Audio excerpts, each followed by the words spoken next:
practice today, and I'll kind of think about whatever we got right after that. Joe, what was that conversation like with Sean when he said he wanted you to take over the offensive coordinator role? Like, when did that happen? What was that conversation? Yeah, just without getting into specifics, it was just obviously not a scenario that I was looking forward to this year. I feel like, coach was just upfront about it and just let me know, and I was all for it, and here we go. Where do you think, working with Ken for a year now, what was your takeaway about the way he called games that you learned and combined with your play calling experience? Look, I couldn't say enough good words about Ken Dorsey. Like, I'm here because of Ken Dorsey, and I love that man to death, and it was really tough on me, and it still is tough on me. I'm not here to speak about any of his play calling, whatever. As the quarterback coach, if results didn't happen, which they clearly didn't, I'm part of the reason for that and to blame. So, but I'm excited about what we have moving forward, and the energy that our guys have and the confidence, and it's about us being able to kind of do something with that. So, and it's not really getting specific in terms of like scheme and play calling and whatnot, but just more of us just focusing on finding ways to score points and not turn the ball over. To be honest with you, this organization is first class in everything that they do, and so it's been incredible with the communication. From Mr. Pagula down, they allow you to be you. Just be you with us in a sense of like my personality is allowed to show. There's great communication, and so it's been. You have a lot of fun working here, and I know that it's a business and it's a job, but I enjoy coming to work because of the guys and that I get to coach, and then this rooms and obviously the offensive unit, but our coaching staff, and so just you grow just because you just have so much fun being able to come here and just great communication and everything. So, Joe, yeah. no disrespect to the quarterbacks you had in Carolina, what did you learn working with a guy like Joe Burrow, who's at the time in college football, the top of his level at quarterback, as quarterback, learning from that point? What did you learn about that? Like at the end of the day, football, every quarterback can throw a football, but it's all about, just the mindset that they kind of play and the approach that they take going into it. And that's what that's what I love about Josh Allen. I'm passionate about, obviously, the Josh Allen. I have so much love for him, and he's such a competitor, and all I want is for him to have success. And so I was fortunate for the opportunity that I had in college with Joe, but just a guy like Josh, just his mindset, his mentality, his approach to the game is so much fun. And just being able to, all I want is for him to have success. And so you get a guy like Joe in college, just the way that he approached the game, and now just seeing Josh at this level, just how detailed he is, how much he cares. It's just a lot of fun. Joe, how has your relationship with Josh grown since you've been here? I think you just continue to get more and more comfortable. I tried to be, between, in the past, Coach Dorsey, myself, and Josh, like we were, you had to all be the same communication and all be kind of attached to the hip, right? That's part of the play caller to the QB coach to the QB. And Josh is, I believe that, we're as comfortable as can be in terms of if there's something he doesn't like, he's going to communicate it, and vice versa. Because I know at the end of the day, this is his show, and he's going to lead us to where we need to go. And it's about us having a trust with one another, and I believe that we have that. Joe, what do you think that's a tremendous amount, obviously, into this job? He takes it hard and personal when it doesn't go right. He's had 6 straight games with an interception. Are you concerned about his swagger, if you will, and where his head's at? Not at all. Give me Josh Allen all day, every day. I'm not worried about it. When I look in his eyes before every game, there's not a worry in my mind. And I guarantee you that's the same mindset of everybody in this locker room. So, I believe Josh Allen's the best quarterback in the NFL. And it excites me that I get an opportunity to call plays with him. Because I feel like you can look down at the play call and whatever you call Josh Allen is going to find a way to make it work. And there's a lot of confidence in that. Joe, when Sean talked about energy and confidence, what do you think sapped the energy and confidence from this unit over the course of the week? Without getting into specifics, I don't. To me, at the end of the day, we've lost some football games, and I don't know if that's taking it, but we're in the business of winning football games, and so when you win, there's a lot of energy, and so It starts at the top. I got to point the thumb at myself and not point fingers, and I got to make sure that I bring the energy and I bring the juice, and the guys are going to feed off of me. And I think that'll trickle down to Josh and to the players. And so without worrying about, how the energy was or whatnot, it's about, hey, what can we do moving forward? And I think that all starts with me. Have you decided where you're going to call plays on the sideline? No, I haven't. I haven't even thought past today yet. You've had the job before, so what's the differences for you? To me, the last time I was up and down, so to me, there's an emotional element to being down on the field, being able to look your guys in the eyes, but there's also when you're up in the box, it's a lot clearer, less emotion. You're able to see things without having to look at the pictures, so there's pros and cons of both, and I don't have any issues being one way or the other.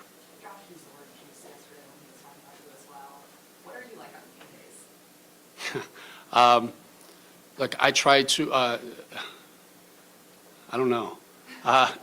No, like, I try to be level-headed because I know no matter what happened on the last play, we got to focus on that. I always tell the quarterbacks, like, we're just focused on the next completion. If we threw a touchdown on the last play, all that matters is the next completion. If we threw an interception, all that matters is the next completion. And so I have to embody that as well. So there's a time and a place that you obviously have to, we have to handle things and address things. But to me, I try to have the mindset of like, all right, if there's time left on the clock, we have an opportunity to win this football game. So whatever just happened, I have to be the steady force to be able to get everybody to keep going. So I don't know if that's juice, if that's whatever my personality is, but I do get fired up.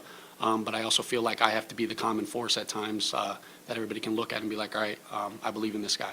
Joe, Is there take us through, anything specific you're taking from your first time as offensive coordinator with the Panthers that you're like, looking back on that, I want to do this better, or like something you're specifically learning from that experience? Yeah, I mean, I think, anytime I made sure when that last opportunity happened, I made sure I, looked back and say, hey, what could I have done differently? What would I do differently if ever given the opportunity again? So there's things that I think are naturally just in my mind.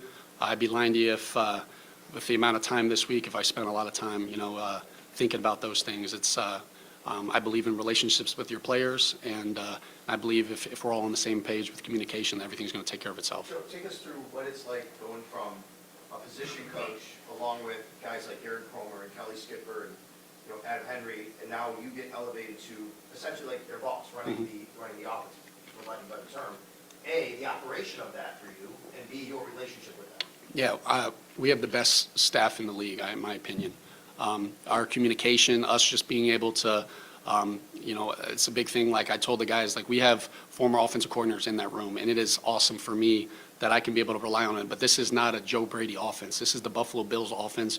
We're in this all together. And I think it's important that the coaches know that, the players know that, and that's the only way we're going to be able to have success. And so I think and we have a lot of humility in that room. And at the end of the day, all we care about is winning football games. There's no such thing, I know it might not sound it, and but like at the end of the day, we need to score one more point than an opponent. And that's what we're going to focus on. Joe, knowing the game day responsibilities have to shift and change with your new role, when does that stuff kind of get ironed out in terms of who's handling what? Does that get delineated on Saturday, or have you guys already kind of gone over that? Yeah, we'll sort through all of that. Like, I think at the end of the day, like, as the quarterback coach, you prepare to call every game as if you're going to be the play caller. So my mindset, my approach isn't going to be any different. And then it's just a matter of us just handling, hey, what's going to be our operation in between drives on the headsets. That's communication that, to be honest with you, we'll kind of handle and address kind of as the week goes. How much of a spin layers to being an offensive coordinator, but what do you think is the most important thing? What is your primary job as you kind of step back into this role?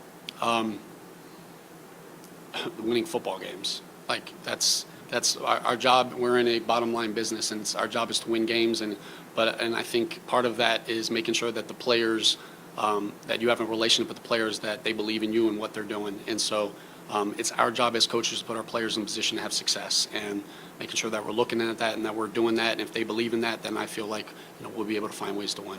How much of your spin, your feel, do you feel you can put on this offense, understanding where we are in the season?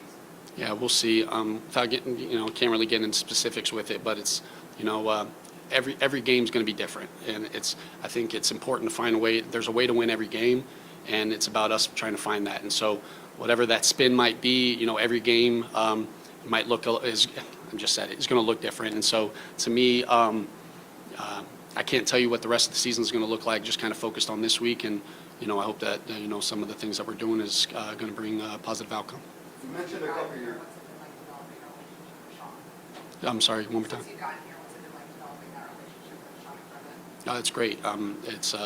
He's a great head coach to work for. He's a great communicator. Everything that you guys probably see, man. It's a joy to come to work with him and work for him. And so it's been really refreshing for the opportunity once I came here, and I'm truly grateful for it.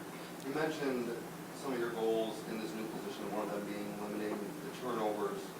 With Josh leading the league in interceptions, 6 straight games, how can you go about limiting those so quickly here in a quick changeover with you in this new position?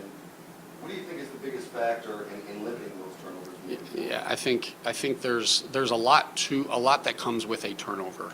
I think any time a quarterback throws an interception, right? You see the interception on it, but there's so many layers that goes into it. Whether it's the protection, where a quarterback might feel like he was a little flustered in the ball, or whether it's like the Giants game where it's we're just doing a move the pocket and it's gets it tipped up and it goes up there. So are the turnovers too much right now? But I think it's us making sure that we're going through and evaluating like how are the turnovers happening, why are they happening, and what can we do about it. And so we've spent time doing that. And making sure that we're pointing it out to our players, and that's got to be important to our guys.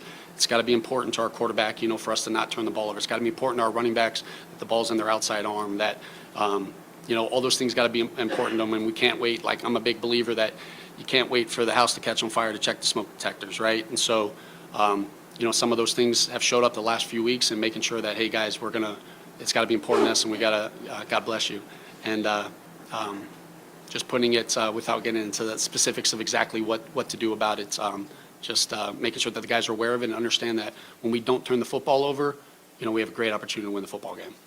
Yesterday, Sean talked about the offensive coordinator position was the leadership position. So, spinning that forward, how do you feel like you qualify for that with this team specifically? Look, I hope that my approach that I took as a QB coach, that the guys saw that how much it means to me for them to have success. And so I don't have to, like, in my mind, whether I'm calling plays or not, my approach, nothing's going to change. And I don't believe that just because a position might have been elevated that, you have to do anything differently. Like, this is how I prepared, how I approached, how I came to practice, my intention, all of that. Nothing's going to change. Now it's just a mindset of just being able to look the guys in the eyes and be able to speak to them as a group and a unit. And so to me, it's about, once I get up there, just embodying confidence, belief, and hope that they just respect the way that I go about it. And whether they do or not right now, hoping that my work ethic, as they see me moving forward, they'll eventually believe in that. How much does the relationship change with Josh from going from quarterback's coach to now being the guy who's calling plays? None. What did you want to be a coach in business? When I realized I wasn't good enough to be a player. No, I've always had a passion for this game of football. It means so much to me. It's not just a job. Like, I love football, and once I realized as a player in college that I wasn't very good, I had to realize that, hey, what am I going to do with it? And obviously my parents, paid some money for a nice degree that I didn't actually utilize. But once I got to that point, there's nothing I'd rather do besides coach football. How do you view the idea of getting more out of your secondary receiving options outside Stephon? I'm sorry, one more time. How do you view getting more consistency out of some of your receiving options, maybe outside of Steph? Yeah, I think the biggest thing is just making sure that we're putting our players in position to have success, and just know that I have full confidence in the guys in that room. There's not a route, there's not a decision that I feel like, hey, you know what, I don't think that guy's going to be able to make that play. And those guys know that I believe in them, and being able to get them involved, and making sure that we're making them run routes and putting them in positions. And that's not saying that we didn't do that, but that's just making sure that reiterating to them that, hey, I believe in you guys, regardless of where the ball's going to go. I believe that you guys are going to make the play. Joe, earlier this week, the play-by-play guy for LSU was on the radio, and he was talking about your responsibilities at LSU and how you were up in the booth and were able to kind of chart plays and look ahead to what the opposing defense was doing. How do you think that has helped you as a first-time OC with the Panthers, and how will it help you now? I think anytime you're up in the box, you see everything happening. You know, like you're on the field, sometimes it's like you're trying to look at the point of attack, or you're trying to get a feel. I remember my first time in 2020, my first time on the sideline, I was just trying to figure out where do I stand to call plays. You know, it's like, hey, can you see things? Are you going to be? So when you're up in the box, you don't have to go back in the drive and say, hey, what coverage was that? You have a pulse of you're able to see where the ball's spotted right away. You don't have to wait. So there's little intricacies of that. But I think anytime, the more experience that you have calling plays, you just continue to get more and more comfortable at that. Yeah, I'm excited for the opportunity again. Joe, is there a certain level of like earning respect at your age, like with some of the guys in your room? This might even go back more to Carolina when you were a little younger in your position. You got guys that are close to your age. And, Yeah. you know, that's not normal in this business necessarily to lead men like that. Is there a certain way you have to navigate through that maybe than if you were older, I guess? Yeah, I think at the end of the day, you just got to be yourself. You know, I believe players are going to see authenticity or not. You know, if I try to be something, if I'm a guy that's going to start yelling, but I'm not a yeller, they're going to see through that. If I try to act like I'm the smartest person in the room when I know I'm not, they're going to see right through that. And so to me, it's about them seeing my personality and knowing that, hey, this is who this guy is. I'm going to slur words. I'm going to stutter. I'm going to make mistakes, and I'm human, but hey, this is me. And I believe when people see that you're authentic and that you care and that you love for them and you want them to have success, then I believe that they're going to want to play for you. You spent a lot of time in the South. How have you acclimated to Buffalo and just your impressions of the city and the fan base here? It's the greatest. It's the greatest. I wear shorts at every practice.